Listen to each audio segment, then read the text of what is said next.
ಮೈಸೂರು ಜಿಲ್ಲೆಯ ಅಂಚಿನಲ್ಲಿರುವ ಕಡಕೋಳ ಎಂಬ ಹಳ್ಳಿ. ಹಳ್ಳಿಗೆ ಕಾಲಿಟ್ಟರೆ ಮೊದಲು ಕಾಣಿಸುವುದು ದೊಡ್ಡ ಹಳೆಯ ಮನೆ. ಅದು ಊರಿಗಿಂತ ದೊಡ್ಡದು, ಆದರೆ ಅದರೊಳಗಿನ ಮೌನ ಇನ್ನೂ ದೊಡ್ಡದು. ಆ ಮನೆಯ ಒಡತಿ ನಾಗಮ್ಮ. ನಾಗಮ್ಮ ಅಂದ್ರೆ ಕೇವಲ ಹೆಸರು ಅಲ್ಲ, ಅದು ಶಿಸ್ತು, ಅಧಿಕಾರ ಮತ್ತು ಗಟ್ಟಿತನದ ಪ್ರತೀಕ. ಚಿಕ್ಕ ವಯಸ್ಸಲ್ಲೇ ಗಂಡನನ್ನ ಕಳೆದುಕೊಂಡು ಒಪ್ಪೇ ಮಗನಾದ ಮಹೇಶ್ನನ್ನೇ ತನ್ನ ಜೀವನವನ್ನಾಗಿ ಮಾಡಿಕೊಂಡರು. ಅವಳ ಜಗತ್ತಿನಲ್ಲಿ ಭಾವನೆಗಳಿಗೆ ಜಾಗ ಇರಲಿಲ್ಲ, ನಿಯಮಗಳಿಗೆ ಮಾತ್ರ ಸ್ಥಾನ ಇತ್ತು.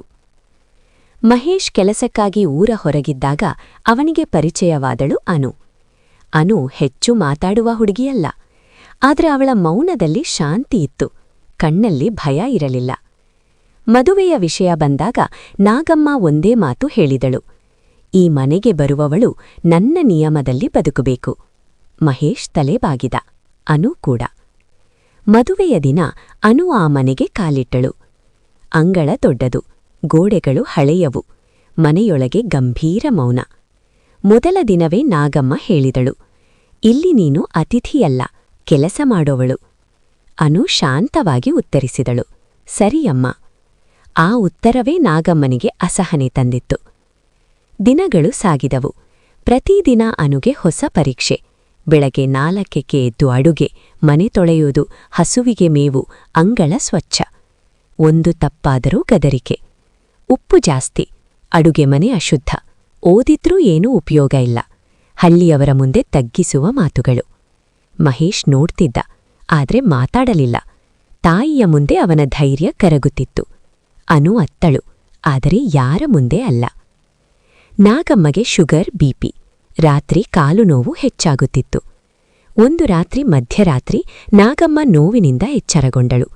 ಅವಳ ಕಾಲಿಗೆ ಎಣ್ಣೆ ಹಚ್ಚುತ್ತಿದ್ದ ಕೈಗಳು ಅನುಗಳವು. ನಾಗಮ್ಮ ಏನೂ ಕೇಳಲಿಲ್ಲ, ಅನು ಕೂಡ ಏನೂ ಹೇಳಲಿಲ್ಲ. ಆ ರಾತ್ರಿ ನಂತರ ಪ್ರತಿ ರಾತ್ರಿ ಅದೇ ಮೌನದ ಸೇವೆ, ಯಾರಿಗೂ ಗೊತ್ತಾಗದೆ. ಒಂದು ಹಬ್ಬದ ದಿನ ಹಳ್ಳಿಯ ಹೆಂಗಸರು ಮನೆಗೆ ಬಂದರು. ನಾಗಮ್ಮ ಅಜಾಗರೂಕವಾಗಿ ಹೇಳಿದರು, ನನ್ನ ಸೊಸೆಗೆ ಇನ್ನೂ ಮಕ್ಕಳಿಲ್ಲ, ದೇವರು ಕೊಟ್ಟಿಲ್ಲ. ಆ ಮಾತು ನಾಗಮ್ಮನ ಹೃದಯಕ್ಕೆ ಚಾಕುವಿನಂತೆ ತಾಕಿತು. ಆ ರಾತ್ರಿ ಅವಳು ಅತ್ತಳು. ಆದರೆ ಆ ದಿನದ ನಂತರ ಅನು ಮೊದಲ ಬಾರಿ ನಾಗಮ್ಮನ ಮುಂದೆ ತಲೆಬಾಗಲಿಲ್ಲ. ಕೆಲ ದಿನಗಳ ನಂತರ ನಾಗಮ್ಮಗೆ ತೀವ್ರ ಹೃದಯಾಘಾತ. ಮಹೇಶ್ ಊರಲ್ಲಿರಲಿಲ್ಲ. ಅನು ಕ್ಷಣವೂ ಯೋಚಿಸಲಿಲ್ಲ. ಆಸ್ಪತ್ರೆ, ಹಣ, ಸಹಿ, ನಿರ್ಧಾರ ಎಲ್ಲವನ್ನೂ ಅವಳೇ ತೆಗೆದುಕೊಂಡಳು. ಡಾಕ್ಟರ್ ಹೇಳಿದರು, ಇವತ್ತು ತಂದಿದ್ದೀರಾ, ಉಳಿದಿದ್ದಾರೆ, ಇಲ್ಲ ಅಂದ್ರೆ. ಅನು ಆಸ್ಪತ್ರೆಯ ಕಾರಿಡಾರ್ನಲ್ಲಿ ನಿಶ್ಶಬ್ದವಾಗಿ ಕುಸಿದು ಕೂತಳು. ಐಸಿಯುನಲ್ಲಿ ನಾಗಮ್ಮ ಕಣ್ಣು ತೆರೆದಳು. ಅನು ಕೈ ಹಿಡಿದುಕೊಂಡಿದ್ದಳು. ನಾಗಮ್ಮ ನಿಧಾನವಾಗಿ ಕೇಳಿದಳು, ನಾನು ನಿನಗೆ ಏನು ಕೊಟ್ಟಿದ್ದೀನಿ? ಅನು ಮೊದಲ ಬಾರಿ ಸ್ಪಷ್ಟವಾಗಿ ಉತ್ತರಿಸಿದಳು, ನೀವು ಏನೂ ಕೊಡಲಿಲ್ಲ, ನಾನು ಏನೂ ಕೇಳಲಿಲ್ಲ. ಆ ಮಾತು ನಾಗಮ್ಮನ ಮನಸ್ಸನ್ನು ಒಡೆದಿತ್ತು.